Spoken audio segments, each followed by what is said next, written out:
Halo semuanya, kembali lagi bersama kami di channel Trader Retail, channel yang khusus membahas saham-saham di bursa efek serta menganalisanya secara objektif. Kali ini kita akan membahas saham salah satu BUMN, bank plat merah di Indonesia, yaitu Bank Mandiri dengan kode BMRI. Pada penutupan hari ini, hari terakhir di tahun 2020, Bank Mandiri ditutup melemah 1,6% ke level 6.325. Ya. Bagaimana analisa Bank Mandiri ke depannya? Mari kita bahas satu persatu. Secara teknikal, kalau kita lihat dari bentuk chartnya, saat ini Bank Mandiri sedang berada di wave 3 atau mungkin kalau kita lihat secara umum, pergerakan saham dari Bank Mandiri ini mirip sekali dengan pergerakan chart IHSG. Nanti teman-teman bisa bandingkan ya. Nah, gitu. Jadi kalau IHSG turun, Bank Mandiri pun artinya akan ikut turun. Kalau IHSG naik, Bank Mandiri pun akan naik karena Bank Mandiri pun memang salah satu dari index mover ya. Kembali ke analisa teknikal, saat ini Bank Mandiri sedang memasuki fase wave 3 ya. Jadi kalau kita lihat di sini ya, ini adalah wave 1, ini wave 2, ini wave 3. Wave 3 sudah selesai. Nah, jadi Bank Mandiri sedang proses di wave keempat. Oke. Jadi untuk support pertama Bank Mandiri ini sendiri ya teman-teman, kalau kita amati di sini, kalau dia melanjutkan penurunan, maka support pertamanya bisa berada di level sekitar sini ya. Oke, 6.190-an ya. Yang kalau jebol mungkin bisa melanjutkan penurunan ke 5.600 ya, teman-teman. Tuh, jadi kalau kita lihat di sini memang area 6.100 hingga 6.200 bisa kita katakan adalah area yang cukup kuat, baik sebagai resisten maupun sebagai support untuk Bank Mandiri ya. Bisa kita lihat di sini area 6.100 hingga area 6.200 sudah teruji beberapa kali ya. Yang kalau misalnya jebol dari support menjadi resisten, maka ini akan menjadi resisten yang kuat. Sebaliknya, kalau misalnya berubah dari area resisten menjadi area support, maka 6.100 hingga 6.200 ini akan menjadi area support yang kuat ya, seperti saat ini ya. Kemungkinan 6.100 hingga 6.200 pun bisa saja menjadi area support yang kuat untuk saat ini ya, teman-teman. Nah, jadi kalau kita mengandaikan 6.100 atau 6.200 sebagai area support yang kuat, maka wave 4 sendiri bisa kita asumsikan atau bisa kita prediksi akan berakhir di area 6.100 hingga 6.200. Nah, jadi area support Mandiri ya. Jadi area support 1 dari Mandiri. Mudah-mudahan tidak lanjut ke support 2 di 5.600, karena kalau Bank Mandiri lanjut ke 5.600 berarti IHSG pun bisa juga jeblok ke 5.800-an kurang lebih ya. Oke, itu untuk support. Bagaimana kalau misalnya Bank Mandiri rebound ke atas ya, mantul lagi naik ke atas ya. Berapa target dari kenaikan Bank Mandiri itu sendiri, teman-teman ya. Jadi kalau kita lihat di sini, maka jika seandainya area 6.000 jika seandainya nanti area 6.100 ini mantul, tentu resisten terdekatnya ada di sini ya, di 6.800, yang kalau misalnya jebol bisa lanjut ke area sekitar 7.300, lalu melanjutkan kenaikan ke 7.900 ya. Kalau lanjut kuat misalnya, mungkin untuk teman-teman yang mau hold jangka panjang ya, bisa saja suatu saat nanti Bank Mandiri balik ke all time high-nya di area 9.000 ya, tapi tentu butuh waktu, teman-teman ya. Oke. Itu tadi untuk target support dan resisten dari Bank Mandiri ya. Sekarang mari kita ukur risk and reward ya untuk teman-teman kalau misalnya mau masuk di Bank Mandiri, ya. Oke, jadi saya akan ukur risk and reward-nya dari harga penutupan di 6.325 ya. Jadi mulai dari harga penutupan ke support pertama itu ada potensi loss 2,2%, yang kalau jebol mungkin ada risk ya, risk sebesar 10,8%, 10,9% plus minus lah ya.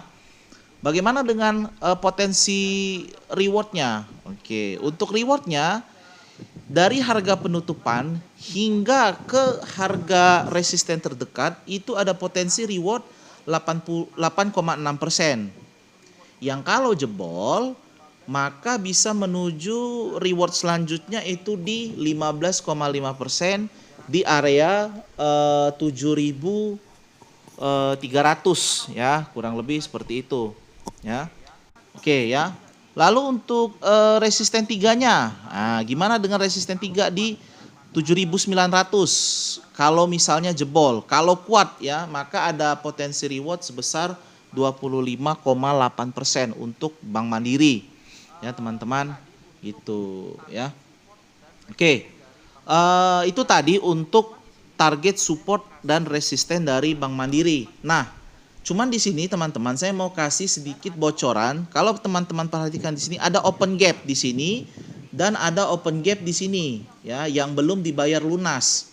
Ya, jadi seperti yang selalu saya sampaikan, open gap adalah hutang yang harus dibayar ya, sehingga paling tidak Mandiri akan sampai ke 6.600 atau 6.700, paling tidak akan ke 6.700 dan melanjutkan ke di sini pun bahkan ada open gap kecil ya.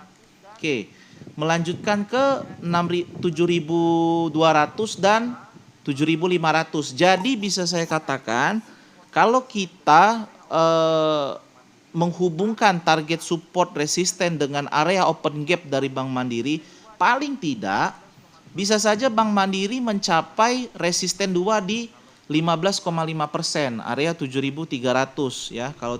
Kalau kuat bisa ke 7.500 ya. Jadi itu trading plan untuk BMRI dengan target harga di support dan resisten.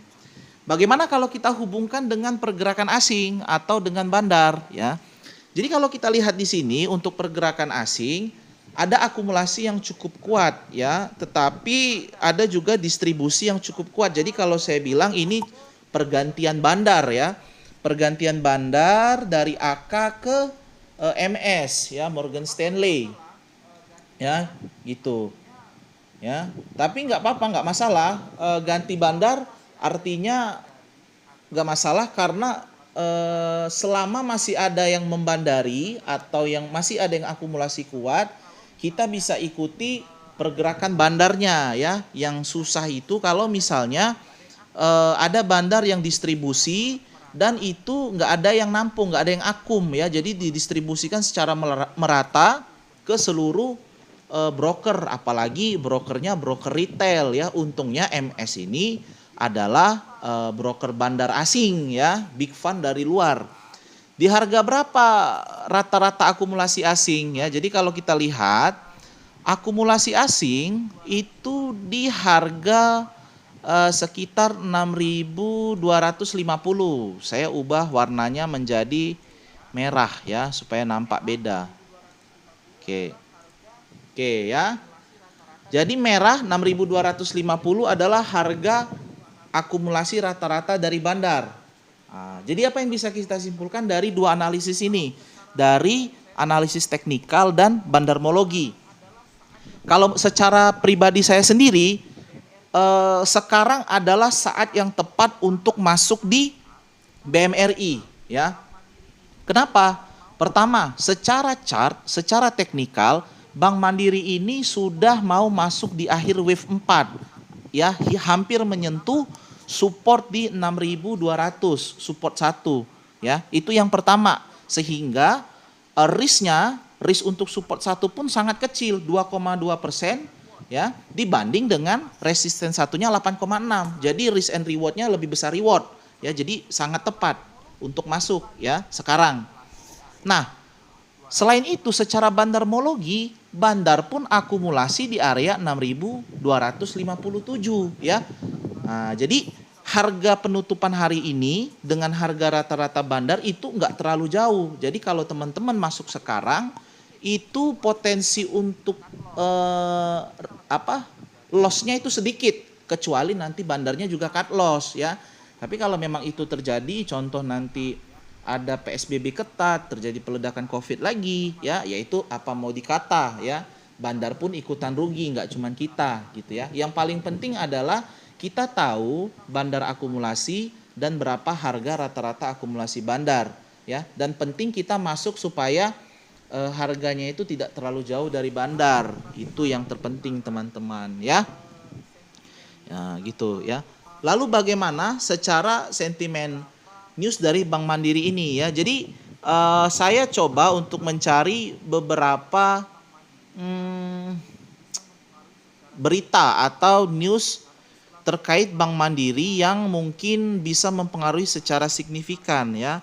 Tapi setelah saya coba untuk mencari, saya tidak menemukan artikel tertentu atau berita tertentu yang mungkin bisa berdampak signifikan terhadap pergerakan harga mandiri ya.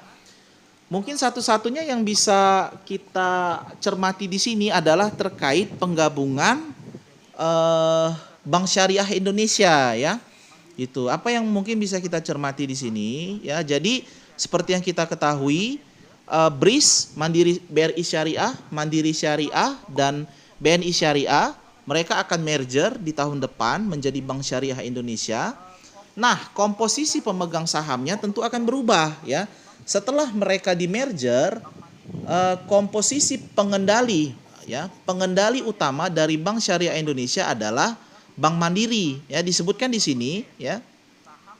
Setelah merger nanti, Bank Mandiri akan memegang 51,2% saham dari Bank Syariah Indonesia ya, atau BRIS ya, diikuti dengan BNI 25% dan BRI 17,4% ya. Sementara publik sendiri terdilusi sangat banyak ke 4,4% ya. Jadi saham publiknya menjadi sangat sedikit ya gitu. Nah, apa hubungannya ya, hubungan antara Bank Mandiri sebagai pengendali atau sebagai saham yang, apa hubungannya antara Bank Mandiri yang mempunyai 51,2% saham Bank Syariah Indonesia dengan fundamental dari Bank Mandiri itu sendiri ya. Simpel saja teman-teman.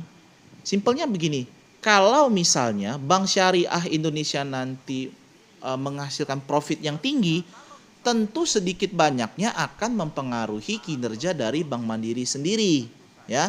Sebaliknya, kalau misalnya nanti Bank Syariah Indonesia rugi besar, contoh ya, tentu saja pun akan mempengaruhi kinerja atau fundamental atau profit dari Bank Mandiri itu sendiri. Bisa saja Bank Mandirinya itu profit, tetapi misalnya Bank Syariah Indonesia rugi, maka profit dari Bank Mandiri ini menjadi tergerus. Nah, gitu ya. Jadi paling saya melihat itu saja hubungan antara Bank Mandiri nantinya sebagai pemilik saham terbesar di Bank Syariah Indonesia dan hubungannya kaitannya dengan fundamental dari Bank Mandiri itu sendiri ya. Demikian tadi pembahasan secara lengkap terkait analisa teknikal dari Bank Mandiri yang kita padukan dengan harga bandar, harga asing di saham BMRI, serta kita lihat juga, kita bahas sedikit terkait news yang beredar dan kaitannya dengan fundamental Bank Mandiri. Semoga analisa ini dapat membantu teman-teman dalam menentukan trading plan di saham Mandiri. Jangan lupa subscribe channel kami supaya kami pun tetap semangat untuk membuat video-video analisa saham selanjutnya. Tekan juga tombol like, komen, serta share video kami supaya channel ini pun semakin dapat berkembang ke depannya. Terima kasih.